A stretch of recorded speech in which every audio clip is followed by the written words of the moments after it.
నమస్తే, welcome to our channel. నేను పద్మిని. ప్రస్తుతంతో పాటు ప్రముఖ ఆధ్యాత్మికవేత్త, ప్రముఖ న్యూమరాలజిస్ట్, లక్ష్మీ నరసింహస్వామి ఉపాసకులు శ్రీమతి స్రవంతి గారు ఉన్నారు. మాట్లాడదాం. నమస్తే అక్క. నమస్తే పద్మిని అక్క, ముందుగా మీకు తొలి ఏకాదశి శుభాకాంక్షలు అక్క. మీ అందరికీ కూడా తొలి ఏకాదశి శుభాకాంక్షలు. ఆషాఢ మాసమే పుణ్యం చేసుకుందేమో. ఇంతటి పరమ పవిత్రమైనటువంటి రోజు రావటం, ఆషాఢ మాసంలో రావటం అనేది జరుగుతుంది. ఆషాఢ ఏకాదశి, తొలి ఏకాదశి. ఇంకా అసలు బారులు తీరిపోతారేమో గుళ్ళల్లో జనాలు కదా. ఇటు ముక్కోటి ఏకాదశికి అంతే, ఈ ఏకాదశికి అంతే. నిన్నగాక మొన్న చెప్పుకున్నట్టుంది, నిద్రలేస్తారమ్మా విష్ణుమూర్తి అని. అసలు ఏంటక్క ఇట్లా గిర్రం తిరుగుతుంది సమయం. ఈ ఒక్క జూలై నాకు కొంచెం నెమ్మదిగా వెళ్తున్నట్టు అనిపిస్తుంది. అబ్బా ఇంకా 22లోనే ఉన్నావా అని అనిపిస్తుంది. జూలై చాలా నెమ్మదిగా వెళ్తున్నట్టుగా అనిపిస్తుంది జూలై. ఓకే, ఈ తొలి ఏకాదశి నాడు శయన ఏకాదశి అని కూడా అంటారు, దేవసేన ఏకాదశిని కూడా అంటారు. ఎందుకు అని అంటే స్వామివారు మళ్ళీ యోగ నిద్రకి ఉపక్రమిస్తారు. ఇప్పుడు పడుకున్న ఆయన 4 నెలలు చక్కగా యోగ నిద్రలోనే ఉంటారు. ఇప్పుడు ఈ 4 నెలలు కూడా మనకి రాత్రి సమయం ఎక్కువగా ఉంటుంది. అలాగే శాంతించి నిద్రపోయారు కాబట్టి సూతింగ్గా ఉండాలి ఆయనకు కూడా. ప్రకృతి ఎలా ఉండాలి అని అంటే చాలా సూతింగ్గా, సోబర్గా ఉండాలి కాబట్టి, ప్రశాంతంగా ఉండాలి కాబట్టి ఇప్పుడే వర్షం కూడా కురుస్తుంది అని చెప్పుకోవచ్చు. అవునా కదా? అవునక్క, చలికాలం చక్కగా. అయితే మరి స్వామివారి యోగ నిద్రకి వెళ్తారు కదా, దాని అర్థం ఏంటి అని అంటే మనకు కూడా కాస్త ఈ ఎండాకాలం అంతా నిద్రపోక అసలు ఏం తినక మంచినీళ్ళ మీద ఎక్కువ కాన్సన్ట్రేషన్ ఉండేదంతా ఉంటుంది కదా. మనకు కూడా కాస్త ఈ వాతావరణం చల్లగా ఉన్నప్పుడు మనకు కూడా బద్ధకం అనేది వస్తుంది కదా, పడుకోవాలి అని. అలాగే నిద్రకి ఇంపార్టెన్స్ ఇవ్వడం అనేది జరుగుతుంది అని చెప్పుకోవచ్చు. అంటే దాన్ని బ్యాలెన్స్ చేయడం అనమాట. ఇన్నాళ్ళు శరీరం చాలా వేడికి ఎట్లయితే కష్టపడిందో దాన్ని బ్యాలెన్స్ చేయడానికి ఈ 4 నెలలు మనకి ఉపయోగపడతాయి అని ఖచ్చితంగా చెప్పుకోవచ్చు. అలాగే ఎంతో సూర్యుడి వేడిని చవి చూసిన భూమి మళ్ళీ అదే చల్లదనాన్ని, అదే వర్షాన్ని కూడా చవి చూడడం అనేది జరుగుతుంది. మరి స్వామివారి శయన ఏకాదశిలో ఉన్నప్పుడు మనకి ఏంటి, యోగ నిద్రలో ఉన్నప్పుడు మనం ఏం కోరుకోవాలి స్వామికి అని అంటే, ఇక్కడ మనం విస్పర్ టెక్నిక్ అనేది యూస్ చేసుకోవచ్చు. అంటే ఏం చేయాలన్నా కూడా మనము చెవులో స్వామివారికి చెప్తున్నట్టుగా స్ప్రింగ్ నెమ్మదిగా ఇలా నెమ్మదిగా చెప్పడం. మీకు ఏం కావాలన్నా ఒక్క సింగిల్ లైన్లో రాసుకోండి ఏం కావాలన్నా కూడా. సో స్వామివారు నిద్రపోతున్నారు, నిద్రకు ఉపక్రమిస్తారు తొలి ఏకాదశి నాడు. ఆయన ఇవాళ ఇంకా లేస్తూనే నువ్వు నిద్రకే మళ్ళీ ఉపక్రమిస్తున్నావు కాబట్టి చక్కగా స్వామివారికి జోలపాడినట్టు, లేదు అంటే కనుక నిద్రపోవడానికి ప్రశాంతంగా విసునకర్ర వీస్తున్నట్టు ఊహించుకోవాలి. మనమే ఊహించుకొని తర్వాత స్వామివారికి నెమ్మదిగా మాకు ఈ పని చేసి పెట్టు నాయన, పిల్లవాడి పెళ్ళి అవ్వాలి, పిల్ల పెళ్ళి అవ్వాలి, అయితే నేను చాలా సంతోషంగా ఉంటాను. జస్ట్ ఒక్క లైన్లో చెప్పండి చాలు. విస్పర్ టెక్నిక్ అంటారు. అని చెప్పిన తర్వాత స్వామివారికి కాళ్ళు ఒత్తుతున్నట్టుగా మీరు విజువలైజ్ చేసుకొని దండం పెట్టండి. లక్ష్మీదేవికి కానీ ఆయనకి కానీ ఈ ఆర్థిక ఇబ్బందులు అన్నీ కూడా తొలగిపోవాలని మీరు చెప్తే కనుక అవన్నీ కూడా మీకు పని అవుతున్నట్టుగా భావించండి. భార్యాభర్తల మధ్య ఏమన్నా సఖ్యత లేదు అంటే కనుక అనుకోకుండానే మీరు దెబ్బలాడుకుంటూ ఉంటారు, కలిసి ఉందాం అనుకుంటారు, అనుకోకుండా ఒక గొడవ జరుగుతుంటుంది. అలాంటివి ఏం జరగకుండా మేమిద్దరం చక్కగా సంతోషంగా ఉండేటట్టు దీవించిన ఆయన అని చెప్పి దండం పెట్టుకోండి. ఈ విస్పర్ టెక్నిక్ చాలా బాగా పనిచేస్తుంది.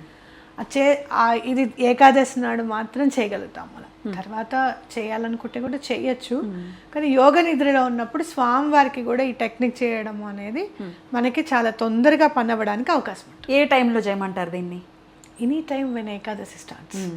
తొలి ఏకాదశి అనగానే ఆయన కూడా చక్కగా లేచేస్తే ఫ్రెష్ అప్ అయిపోయి దావోయి ఇక నేను పడుకుంటాను, నీ కాళ్ళు ఎత్తడం ఒకటే పని అని చెప్తారు అమ్మవారికి. అంతే కదా, అనే కదా.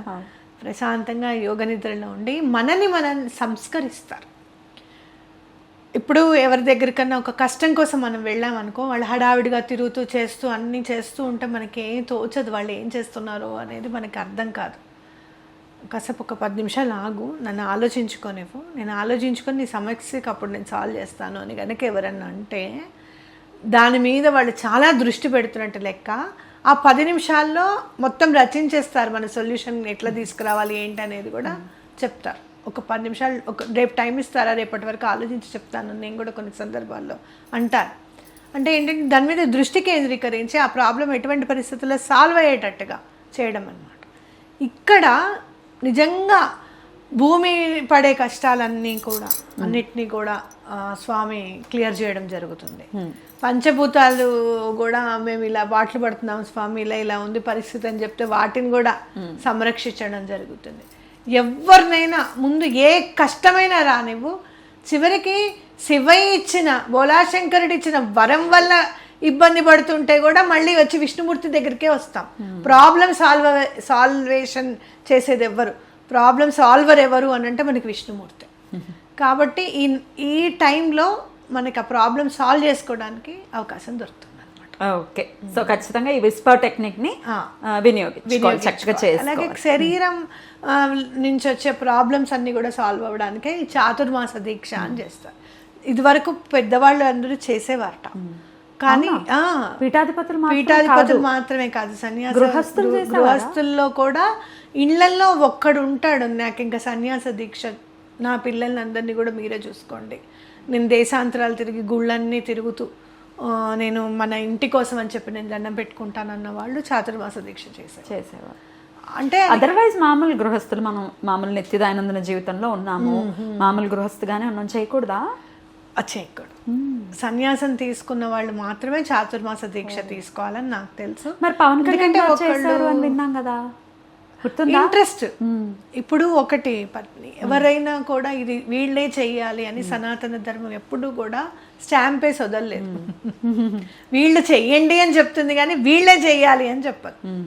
అర్థమైందని. రైట్. కాబట్టి కొన్ని సందర్భాల్లో కొన్ని ధర్మాన్ని బట్టి మనం పాటిస్తూ ఉండాలి. మరి ఆయన ఎందుకు చేశారో, ఎక్కడి నుంచన్నా ఏ పీఠాధిపతి నుంచన్నా అనుజ్ఞ తీసుకొని చేసి ఉండొచ్చు. అండ్ ఆ పర్టికులర్ 4 నెలలు ఆయన సన్యాసాశ్రమంలో ఉండేలాగా ఆ ధర్మాలన్నీ పాటించాలి, కంపల్సరీ పాటించి ఉండొచ్చు. ఇప్పుడు నేనున్నాను అనుకో, నాకు ఉపవాసం చేస్తే నాకు కలిసి రాదు, వెంటనే బాబా గారు నేను తింటే గానీ ఊరుకోరు. అట్లాంటిది ఒక్కొక్కసారి మొన్న ఒక 2 రోజులు ఓన్లీ మంచినీళ్ళు తాగాను, నన్ను పట్టించుకోవట్లేదు, నేను తింటేనే నీకు నచ్చుతుంది అని చెప్పి నేను ఎప్పటికప్పుడు సరెండర్ అయిపోతున్నాను. కానీ నువ్వు అసలు నన్ను పట్టించుకోవట్లేదు. అసలు నేను ఇవాళ 2 రోజులు తినకుండా నువ్వు నాకు అలిగారు నువ్వు నాకు ఎందుకు పని చేయవను అంతే.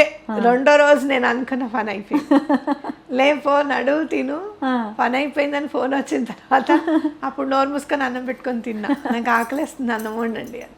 ఆకలి కూడా వేయలేదు నాకు. అంటే కడుపులో అంత బాధ, ఏంటి అసలు మనం ఏం చేసామని చెప్పి మనకి ఇంత శిక్ష, అసలు మనకి ఎందుకు పని అవ్వట్లేదు ఇది అని చెప్పి అంత వ్యధ అన్నమాట. అంటే ఒక్కొక్కసారి బిగ్ థింగ్ కదా లైఫ్ లో జరిగింది, ఒక్కొక్కసారి జీవితంలో అట్లా అనిపిస్తుంది. అవునక్క. కాబట్టి ఎందుకు చేశారు అనేది శోధించకూడదు మనం. వాళ్ళు పీఠాధిపతులు కాకపోయినా, సన్యాసాశ్రమం తీసుకోకపోయినా ఆయనకు చేసే అవకాశాన్ని భగవంతుడు ఇచ్చాడు. ఆ రేంజ్లో మనం కూడా వెళ్ళాలి అని ఆలోచించాలి, కానీ అది తప్పు అని ఆలోచించకూడదు ఎప్పుడు. మారుతున్న దైనందిన జీవన విధానం వల్ల భగవంతుడు ఎవరికి ఎప్పుడు ఎలా అనుగ్రహిస్తాడనేది తెలియదు ఎవరికి కూడా. అలాంటి అనుగ్రహం మనకు కూడా లభించాలి అని మనం కోరుకోవాలి ఎప్పుడు కూడా. ఖచ్చితంగా అక్క. సో అయితే చాతుర్మాస దీక్ష ఈ రోజు నుంచి ప్రారంభం, అంటే తొలి ఏకాదశి నుంచి ప్రారంభం అవుతుంది కాబట్టి అది చేసుకోవాలనుకున్న వాళ్ళు చేసుకోవచ్చు. ఇక మరి పూజ, స్వామివారిని ఆ రోజు ఏకాదశి నాడు ఎలా పూజించుకోవచ్చు? ఖచ్చితంగా గుడికి వెళ్ళే ప్రయత్నం చేస్తారు. కొంతమంది భయానికి కూడా, అమ్మో పెద్ద పెద్ద లైన్లు ఉంటాయి మేము నుంచోలేమండి అని పెద్దవాళ్ళు అంటారు కదా. ఇంట్లో ఎలా ఆయన్ని పూజ చేసుకుని ఆయన ప్రసన్నం పొందే విధంగా ఎలా చేసుకోవచ్చు? స్వామివారికి పూజ చేసుకోవాలి అంటే తులసి మలకం ఖచ్చితంగా తెచ్చుకోవాలి ఈసారి. అట్లాగే ఏదైనా సువాసన ఉన్న పువ్వులు ఖచ్చితంగా తెచ్చుకోవడము. అలాగే స్వామివారికి కొంచెం అత్తరు అది సమర్పించడము. అంటే నిద్రపోతారు కదా, పడుకునేటప్పుడు మనకి చాలా అంటే ఎనర్జైజింగ్, అంటే పడుకోవడానికి మనకి బాగుండే విధంగా ఉంటే బాగుంటుంది. అంటే ధూపం వెలిగించడము, ఏదైనా మంచి సువాసనాభరితంగా ఉండాలి స్వామివారికి. అలాగే ఏదైనా నైవేద్యం పెట్టేటప్పుడు కూడా, పారణ చేసేటప్పుడు కూడా ఆయనకి ఇష్టం ఉన్నవే, స్వామివారికి పాలు, వెన్న, మిగడ ఇట్లాంటివి ఇష్టం కదా, అలాంటివి దద్దోజనం అలాంటివి నైవేద్యం పెడితే చాలా మంచిది. ఓకే. పారణ వచ్చేసి పొద్దున్న 8 గంటల 29 నిమిషాలకి పారణ చేసుకోవాలి సూర్యోదయం నుంచి. అట్లాగే ఈసారి మీరు ఏంటంటే ప్రాబ్లమ్ సొల్యూషన్ ఏదైనా సరే ఈ తొలి ఏకాదశి నాడు కలుగుతుంది అని గుర్తుపెట్టుకోండి. పిండి దీపాలు ఖచ్చితంగా పెట్టండి. ఎన్ని పెట్టమంటారు? 11 పెట్టండి. చక్కగా ఒకటి పెద్దదిగా పెట్టుకోండి, చుట్టూరా 11 దీపాలు పెట్టుకోండి. అలాగే నేను ఒకటి మంత్రం చెప్తాను, అది చదివితే ఎటువంటి ప్రాబ్లం అయినా కూడా సొల్యూషన్ వస్తుంది అనమాట. అయితే ఈసారి మనం మన కోసమే కాకుండా కాస్త ప్రకృతి కోసం కూడా, ఏదో మరి 19 సెంటీమీటర్లు 20 సెంటీమీటర్ల వర్షం కాకుండా చేస్తారా? మంచిగా పడాలి వర్షం అని చెప్పి దండం పెట్టుకోండి. చేస్తారా? చేస్తారు, ఎందుకు చేయరు? చేయండి, తప్పకుండా చేస్తాం. మన కోసమే, మనం సుభిక్షంగా ఉండాలి అని చెప్పి, అలాగే పంటలు చక్కగా పండాలి అని చెప్పి, ఏదో వైపరీత్యంగా వర్షం కాకుండా చక్కటి వర్షం పడాలి అని చెప్పి మనం దండం పెట్టుకొని స్వామివారికి పూజ చేసుకున్నాం. అయితే ఇదే మీరు స్విచ్ వర్డ్ అనుకోండి, లేదు అంటే కనుక మంత్రం అనుకోండి. ఇది కనుక 108 సార్లు చదివితే చాలా మంచిది. కృష్ణాయ వాసుదేవాయ హరయే పరమాత్మనే ప్రణతాయ క్లేశనాశాయ గోవిందాయే నమో నమః. అద్భుతంగా ఉంటుంది నా మంత్రం మాత్రం. ఎలాంటి క్లేశములైనా సరే తొలగింపజేసేది గోవిందనామము. ఇంత చదవలేము అని అనుకుంటే ఒక 11 సార్లు ఇది చదివి మిగతా అంతా కూడా గోవిందనామాలు చదివితే 108 సార్లు మీరు గోవిందనామాలు ఎన్ని ఉన్నాయో అన్నిసార్లు గోవింద గోవింద ఇంకెక్కువే అంటూ ఉంటాం, ముందు వెనుక అంటూ ఉంటాం. కాబట్టి ఆ గోవింద గోవింద అన్న కూడా ఎలాంటి పాపమైనా సరే తొలగిపోతుంది అని గుర్తుపెట్టుకోవాలి. రైట్, చాలా అద్భుతంగా తెలియజేశారక్క. ఖచ్చితంగా ఈ ఏకాదశిని అందరూ యాక్చువల్గా చాలా వెయిట్ చేస్తూ ఉంటారు, ఎప్పుడెప్పుడు వస్తుందా తొలి ఏకాదశి అని చెప్పి. చాలా చక్కగా స్వామివారి అనుగ్రహానికి మనం వాళ్ళందరూ పాత్రలు అవ్వాలని మనస్ఫూర్తిగా కోరుకుంటూ చాలా అద్భుతంగా వివరించినందుకు కృతజ్ఞతలక్క. నమస్తే. నమస్తే.